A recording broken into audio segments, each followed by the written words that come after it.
This is the Herdline News.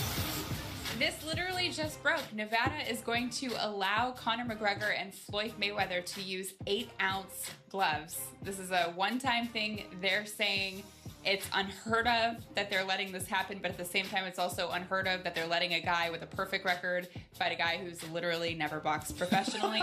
So maybe that's why they're making the exception. But typically, 140, actually not typically, always, if you're 147 pounds or less, you have to use 8-ounce gloves. If you're 154 and up, you use 10-ounce gloves. So both fighters have agreed to this. Yeah, they both agreed to it. You would think that it benefits Conor because he's used to using smaller gloves. I think that is the perception. You are right. But I still say this.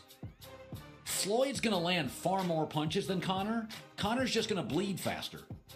Like, isn't Floyd going to land 5-1 punches? Because he's much faster. And I know everybody's thinking, Conor now will get the big knockout.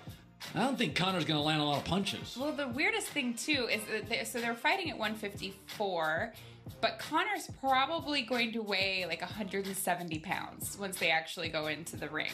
So it really is a disadvantage in that way to Floyd. But I remember when Conor said, it was in one of the press conferences, well, why don't we fight with smaller gloves? And Floyd said, all right, let's do it. And Conor called him out like, we can't do that because that's not allowed. And now they are letting it happen. So both of them agreed to it. It makes me wonder what kind of precedent this sets for boxing moving forward.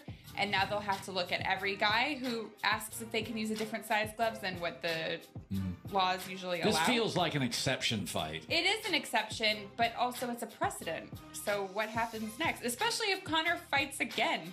If he's still a boxer, do all the rules change? I don't know. Okay. Josh Rosen is